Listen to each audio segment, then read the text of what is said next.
अस्सलाम वालेकुम एवरीवन। हम लोग प्रेजेंटेशन का स्टार्ट करते हैं। थोड़ा सा मेरा गला ख़राब है तो आपको बेयर करना पड़ेगा मेरे साथ। पर्पस ऑफ प्रेजेंटेशन मैं बता देता हूँ। हम लोग पहले प्रीवियसली तो प्रेजेंटेशंस करते हैं, मल्टीपल प्रेजेंटेशंस हमने किए हैं। इसका सोल पर्पस जो है वो आप लोगों की लर्निंग है। हमारे साथ इंजीनियर्स भी हैं, हमारे साथ सुपरवाइजर्स हैं, सीनियर लोग सारे बैठे हुए हैं। तो जो मेन पर्पस है इसका वो ये है कि हम लोग एक दूसरे से सीखें, लर्न करें। कतई इसका ये मकसद नहीं है कि आपको टेस्ट किया जाए। हमने सबको ही मौका दिया है तकरीबन कि अपनी प्रेजेंटेशंस दें। हमारे से जो सीनियर सुपरवाइजर्स हैं वो उसके अंदर जो भी अपनी राय ऐड करना चाहें वो हम लोग उनके साथ उनसे डिस्कस भी करेंगे। तो मैं प्रेजेंटेशन को सबसे पहले स्टार्ट करता हूँ क्योंकि आप लोग जितने भी लोग हैं वो हमारे मेनली क्लाइंट्स के साथ डायरेक्ट इंटरेक्ट कर रहे होते हैं। तो कैटालिटिक इंजीनियर्स एक सबके ही ज़हन में एक आता है कि भाई जितने भी हमारे क्लाइंट्स हैं वो पूछते हैं कि भाई कैटालिटिक इंजीनियर्स आपके ज़हन में कैसे आया, आप लोगों ने कैसे ये नाम रखा और क्या चीज़ इसके पीछे क्या साइंस है। बेसिकली तो क्लाइंट्स ये कह रहे होते हैं। तो सबसे पहले तो कैटालिटिक एक लफ्ज़ है जो कि कैटलिस्ट से निकला है। केमिस्ट्री का एक लफ्ज़ है जो कि यूज़ किया जाता है एक ऐसा इंग्रेडिएंट जो कि प्रोसेस को तेज़ करे। ठीक है, इसका जो मेन मकसद है वो प्रोसेस को तेज करना है। ऐसा इंग्रेडिएंट जो कि प्रोसेस को हमारे तेज करता है। तो कैटालिटिक ऐसा इंग्रेडिएंट जो प्रोसेस को तेज करे, उसके साथ हमने इंजीनियर्स को ऐड किया है। तो हमारी जो टीम है बेसिकली ये उस चीज को रिप्रेजेंट करता है कि ऐसे इंजीनियर्स जो कि प्रोसेस को हमारे तेज करते हैं। जितने भी हमारे प्रोजेक्ट्स हैं उनको हम बेहतर तरीके से परफॉर्म करते हैं। और कैटालिटिक में एक इंपॉर्टेंट चीज ये है कि ये चेंज नहीं होता। मतलब ये कि जो हम अपने स्टैंडर्ड्स हम शुरू से फॉलो करते आ रहे हैं, जो बेहतरीन स्टैंडर्ड्स पे हम लोग काम करते हैं, उनको हम चेंज नहीं होने देते। तो हम थ्रू आउट द प्रोजेक्ट शुरू से लेके एंड तक एक ही स्टैंडर्ड्स को हम लोग फॉलो करते हैं। नेक्स्ट हम लोग आते हैं जो हमारा लोगो है। बहुत इंपॉर्टेंट है लोगों को समझना क्योंकि लोगों के अंदर भी एक साइंस हो तो ज़ाहिर है क्लाइंट्स भी उससे अट्रैक्ट करते हैं। अच्छा, लोगो जो आप देख रहे होंगे एक हेलमेट बना हुआ है। बेसिकली वो रिप्रेजेंट करता है स्पार्टन्स। स्पार्टन्स पुराने जमाने में जो है वो जंगजू कौम एक होती थी जो कि इस तरह के एक हेलमेट पहनती थी। उसके अंदर हमने एक थंडर का निशान दिया है। थंडर का मतलब ये है कि आपके अंदर एक स्पार्क, मेन चीज उसका ये है कि आपके अंदर एक थंडर है, एक जज्बा है, एक काम करने का वो फन है। तो जो हमारा हेलमेट है वो स्पार्टन्स को रिप्रेजेंट करता है जो कि हमारी टीम्स हैं। जो हमारी टीम्स हैं उसके अंदर एक स्पार्क है। ये बेसिकली इस लोगो का मकसद है कि हमारे वॉरियर्स हैं जो कि इंजीनियर्स हैं, उनके नीचे टीम्स हैं, सारी सुपरवाइजर्स हैं जो काम कर रहे हैं साइट्स के ऊपर, और वो सारे वॉरियर्स हैं वो वॉर फुटिंग के ऊपर जो है वो काम कर रहे होते हैं। फिर हम लोग आ जाते हैं, थोड़ा सा इंट्रोडक्शन में आप लोगों को देना चाहूंगा कैटलिटिक इंजीनियर्स का। बेसिकली ये स्टार्ट कंपनी की थी 3 इंजीनियर्स ने। हम लोगों ने इसकी बुनियाद रखी थी। तीनों ही हम इलेक्ट्रिकल इंजीनियर हैं। तो हमने जो मेनली स्टार्ट किया था 2018 में वो एज ए इलेक्ट्रिकल कॉन्ट्रैक्टर किया था। बल्कि इलेक्ट्रिकल कॉन्ट्रैक्टर से भी मैं आपको थोड़ा सा और शॉर्ट करूंगा तो हमने स्टार्टिंग अर्थिंग से की थी। जो कि एक कॉन्सेप्ट हमने बनाने की कोशिश की। अर्थिंग पहले जो है वो नॉर्मली लोग करते थे कि कील लगाया, उसको ठोका, उससे कनेक्ट कर दिया। तो हमने अपने क्लाइंट्स को समझाया कि भाई अर्थिंग एक बहुत इंपॉर्टेंट पार्ट है इलेक्ट्रिकल, किसी भी इलेक्ट्रिकल सिस्टम का। तो आप इसके ऊपर थोड़ा सा पैसा खर्च करें क्योंकि ये इंसानों के लिए बड़ा इंपॉर्टेंट है। फिर उसके बाद इसको हमने अर्थिंग से आहिस्ता आहिस्ता हम लोग इलेक्ट्रिकल का पूरा सिस्टम इम्प्लीमेंट करने पे चले गए। फिर आहिस्ता आहिस्ता हमारी कंपनी ने इवॉल्व किया तो हम लोग प्लम्बिंग और मैकेनिकल साइड को भी हमने इंट्रोड्यूस किया। इसकी वजह ये थी कि जो हम लोगों ने क्लाइंट्स इलेक्ट्रिकल साइड से डेवलप किए थे उनकी डिमांड ये थी कि भाई आप लोग हमें पूरा सोल्यूशन एमईपी का दें। इसको हम लोग आहिस्ता आहिस्ता बढ़ाते हुए फिर हमने सिविल डिपार्टमेंट भी अपना ऐड किया। कुछ क्लाइंट्स हमारे ऐसे हैं जो जिन्होंने कहा कि भाई हम स्पेसिफिकली आपको एमईपी साइड नहीं देंगे, आप हमारा सिविल का काम भी करें, एमईपी साइड भी लें तो हम कंप्लीट आपको पैकेज दे सकते हैं। तो हमने उनके लिए फिर एक सिविल डिपार्टमेंट भी अपना ऐड किया। तो ओवर द इयर्स हमारा ये कि ये सिस्टम हमने आहिस्ता आहिस्ता इस तरह ग्रो किया। फिर कुछ जनरल पॉइंट्स हैं जो कि मैं डिस्कस करना चाहता हूँ यहाँ पे। सबसे पहले तो कंपनी की हायरार्की है। बहुत इंपॉर्टेंट चीज़ है कि हमने ओवर द इयर्स जो है वो हायरार्की को बेहतर से बेहतर बनाने की कोशिश की है। अभी हम लोग जो 3 डायरेक्टर्स हैं, मैं जो कि बिजनेस डेवलपमेंट साइड को देख रहा हूँ, फैसल टोटली प्रोजेक्ट्स को हेड कर रहे होते हैं, जैगम जो है वो कुछ साइड जो है वो प्रोजेक्ट्स को भी हेड करते हैं, फिर फाइनेंस और प्रोक्योरमेंट साइड जो है वो इनके अंडर आती है। तो हमारा हायरार्की बनाने का मकसद ये है कि जितनी हमारी टीम्स हैं वो कम्युनिकेट बजाय इसके कि सारे एक बंदे से कर रहे हों, वो अपने अपने सुपरवाइजर से पहले कम्युनिकेट करें, फिर उसके बाद वो अपने जो प्रोजेक्ट हेड है, डायरेक्टर है, उनका उनसे कम्युनिकेट करें, और फिर अगर कोई मसला आता है उसके अंदर तो फिर हम सारे बैठ के उसको रिजॉल्व कर सकते हैं। हमने शुरू से ही इस चीज को अपनी प्रैक्टिस बनाया कि भाई जितनी भी प्रॉब्लम्स हैं वो आपस में पहले सॉल्व की जाए, जितनी टीम्स है हमारी वो मिल के आपस में सॉल्व करें, ताकि ये कि ऊपर लेवल तक बात आए ही ना। इसी तरह ही हम लोग जो है इस चीज को प्रैक्टिस बनाने की एक वजह ये भी है कि जब आप लोग जाके क्लाइंट्स के साथ इंटरेक्ट करते हो तो वहां पे भी हमारी सजेशन ये होती है कि आप क्लाइंट के साथ मिलके प्रॉब्लम को सॉल्व करो, बजाय इसके कि ऊपर तक बात आए। तो हायरार्की बनाने का मेन मकसद ये है कि आपकी जितनी भी प्रॉब्लम्स हैं और जितनी भी आपकी जो है वो रिकमेंडेशंस हैं, वो आप एक प्रॉपर चैनल से ऊपर तक आ रही हो। फिर सर्विस इनोवेशन, मैंने एक पॉइंट नोट किया, मुझे बड़ा अच्छा लगा। यूनिवर्थ में हमने एक चीज इंट्रोड्यूस की जो कि लेजर मार्किंग, जो कि शहजाद करवा रहे थे, फिर अरशद भाई ने भी उसको कहा कि हम लोग भी इसको अपनी मेडिसिन स्क्वायर साइट पे इम्प्लीमेंट करना चाहते हैं। तो ये चीज हमारे लिए बड़ी इंकरेजिंग थी एज इंजीनियर, और आप लोगों के लिए भी ये सीखने का एक मौका है कि क्लाइंट ने उस चीज को देखते हुए हमारी तारीफ की कि भाई ये चीज हमने पहले साइट्स पे नहीं देखी, कि आप इतनी डिटेल में काम कर रहे हैं और इतनी परफेक्ट तरीके से आप लोगों ने जो है वो चीजों को इंप्लीमेंट किया। तो इंशाल्लाह नेक्स्ट साइट्स पे भी हमारी कोशिश होगी कि इस तरह की जो भी चीजें हैं जो आप लोग सजेस्ट कर सकते हो, आप प्लम्बिंग साइड से हो, आप इलेक्ट्रिकल के हैं, सिमिलरली आप लोग जितने भी लोग हैं जो सजेस्ट करना चाहें जिससे हम इंजीनियरिंग को बेहतर कर सकते हैं, वो चीज हमने इंट्रोड्यूस करनी है। तो सर्विस इनोवेशंस में हमारा मेनली ये पर्पस आएगा। फिर चैलेंजेस एंड सॉल्यूशंस मैं डिस्कस करना चाहूंगा। देखिए, ओवर द इयर्स हमने देखा है कि ऑब्वियसली पाकिस्तान में काम करना इतना आसान नहीं है, ठीक है? तो सबके लिए प्रॉब्लम्स अपनी जगह है, हम लोग भी फेस कर रहे हैं। इन्फ्लेशन है, फ्यूल हाइक है, फिर उसके बाद डॉलर के रेट्स हैं, प्रॉब्लम्स कह लें कि हमारी साइड पे आ रहे हैं। इन्हीं प्रॉब्लम्स को, एक तो एक पर्सनल लेवल पे प्रॉब्लम्स है जो कि हम लोग फेस कर रहे हैं, फिर सेकेंडली जो इंपॉर्टेंट चीज है जो कि हम क्लाइंट साइड पे फेस करते हैं, जैसे सुभान ने एक प्रोजेक्ट हमारा फार्माजेन देख रहे थे, तो ड्यूरिंग द प्रोजेक्ट इन्फ्लेशन वो गई, आपका जो डॉलर रेट था वो गया, तो हम लोगों ने जो डिसाइड किया हुआ था क्लाइंट के साथ वो रेट्स पे हम लोग काम नहीं कर सकते थे। हमारे लिए इंपॉर्टेंट क्या है कि इस तरह के चैलेंजेस को प्रॉपर तरीके से हम लोगों ने हैंडल करना है। मतलब जिस टाइम पे हमें फेस फील होना शुरू हो गया कि भाई अब हम नेगेटिव साइड पे जाने लगे हैं, तो हमारी कोशिश पूरी होनी चाहिए कि सबसे पहले क्लाइंट के साथ इस चीज को डिस्कस किया जाए, और अपने जो भी लाइन सुपरवाइजर्स हैं उनको हम लोग इन्वॉल्व करें, जो भी डायरेक्टर को आपने इन्वॉल्व करना है वो करें, और इन चीजों को हम लोग को साथ लेके चलें ताकि हम नेगेटिव साइड पे ना जाएं, मतलब नुकसान में जाए। ऑब्वियसली काफी ओवरहेड्स वगैरह होते हैं, सारी टीम्स हैं हमारी काम कर रही है, अल्हम्दुलिल्लाह पेरोल पे हैं।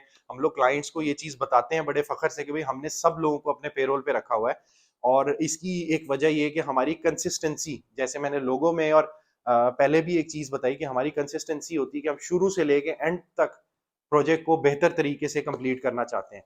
तो उसमें फिर ये कि जो भी चैलेंजेस आते हैं वो हमारे सुपरवाइजर्स की और जो इंजीनियर्स हैं उनकी ड्यूटी है कि वो उसको सॉल्व करें। फिर कुछ मैं कंपनी के जो डिपार्टमेंट्स हैं उसको हमने कैसे ग्रो किया उसके बारे में थोड़ा सा डिस्कस करना चाहूंगा।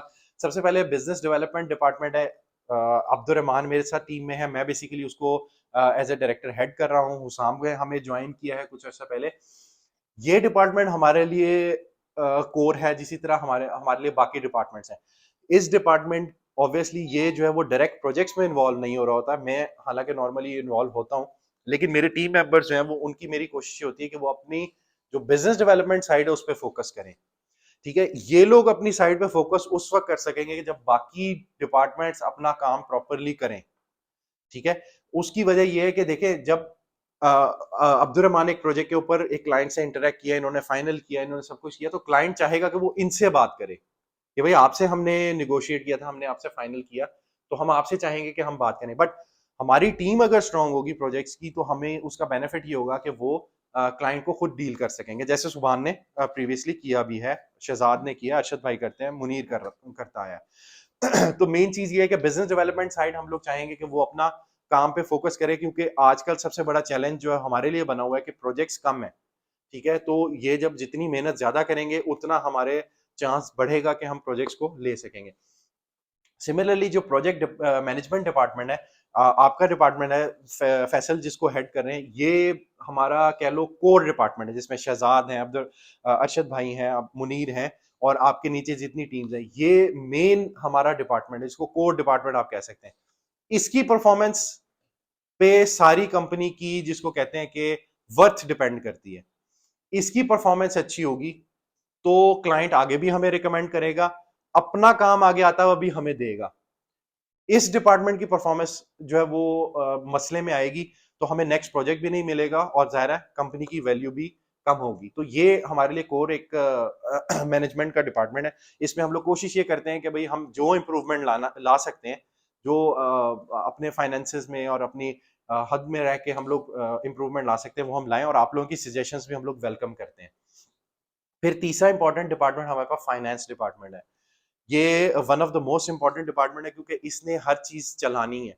मेनली अगर हमारे पास फाइनेंस होगा तो हम प्रोजेक्ट भी चला सकेंगे, हम बिजनेस डेवलपमेंट भी कर सकेंगे, बाकी डिपार्टमेंट्स भी जितने हैं वो हम उसी सूरत में चला सकेंगे जब फाइनेंस डिपार्टमेंट।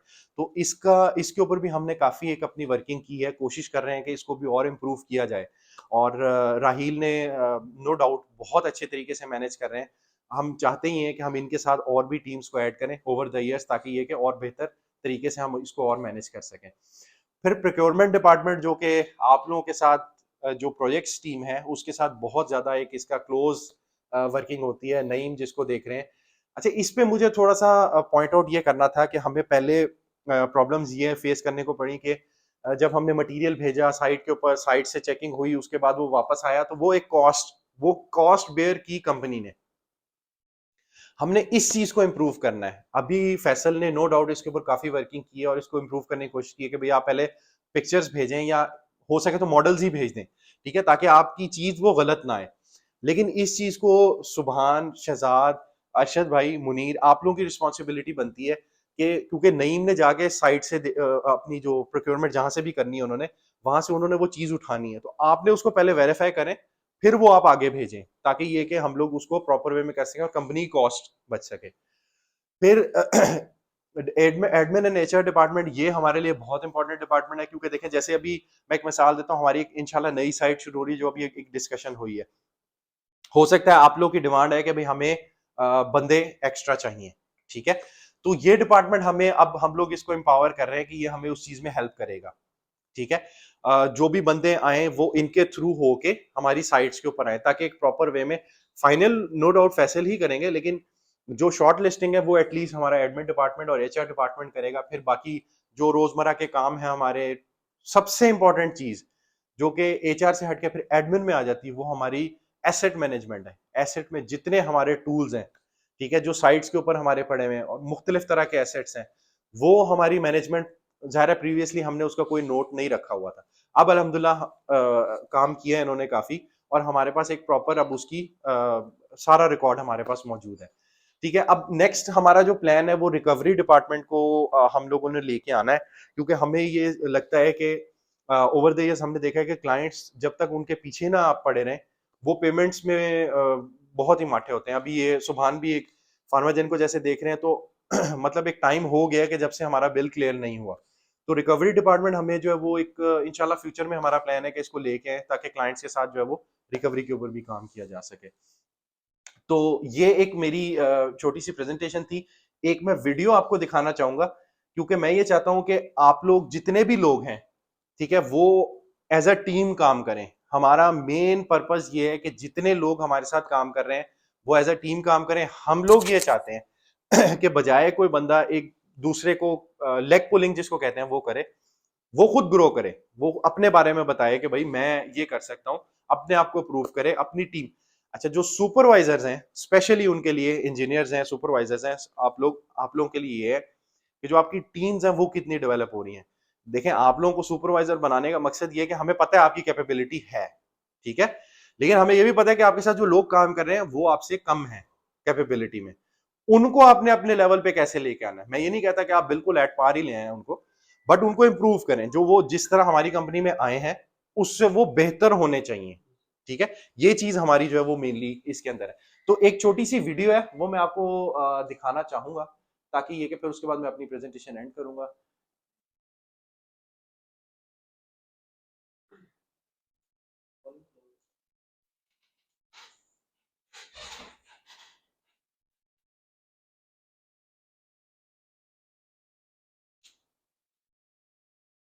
फुल कर दो।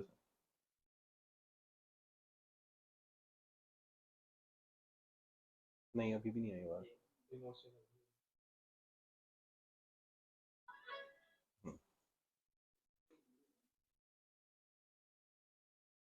ठीक है, सबको आ रही नजर?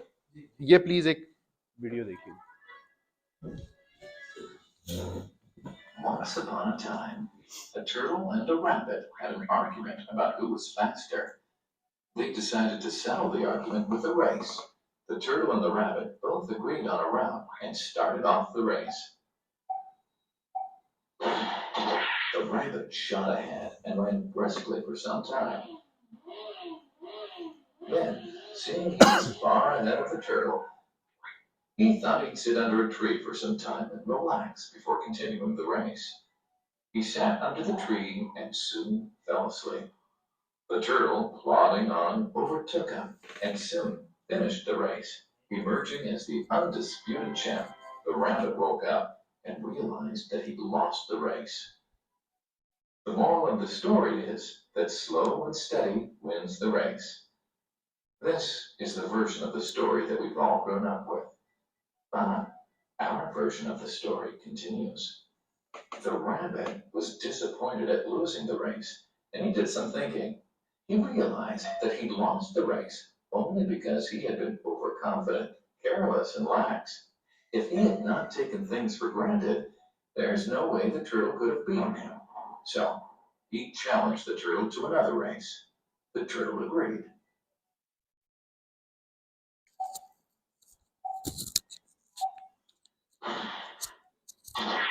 This time, the rabbit went all out and ran without stopping from start to finish. He won by several miles. The moral of the story: fast and consistent will always beat the slow and steady. It's good to be slow and steady, but it's better to be fast and reliable. But the story doesn't end here. The turtle did some thinking this time and realized that there's no way he can beat the rabbit in a race the way it was currently formatted. He thought for a while and then challenged the rabbit to another race, but on a slightly different route. The rabbit agreed. The turtle and rabbit started off. In keeping with his self-made commitment to be consistently fast, the rabbit took off and ran at top speed until he came to a broad river. The finishing line was a couple of kilometers on the other side of the river. The rabbit sat there, wondering what to do. In the meantime, the turtle trundled along, got into the river, swam to the opposite bank, continued walking, and finished the race. The moral of the story: first, identify your core competency, and then change the playing field to suit your core competency. The story still hasn't ended. ये main The part turtle and है। rabbit by this time had become pretty good friends, and they did some thinking together. Both realized that the last race could have been run much better. So, the turtle and rabbit decided to do the last race again, but to run as a team this time. They started off, and this time the rabbit carried the turtle till the riverbank. There, the turtle took over and swam across with the rabbit on his back. On the opposite bank, the rabbit again carried the turtle, and they reached the finishing line together. Both the turtle and rabbit felt a greater sense of satisfaction than they felt earlier. The moral of the story: it's good to be individually brilliant and to have strong core competencies. But unless you're able to work in a team and harness each other's core competencies, you'll always perform below par because there will always be situations at which you'll do poorly and someone else does well. Teamwork is mainly about situational leadership, letting the person with the relevant core competency for a situation take leadership. And that is the end of the story.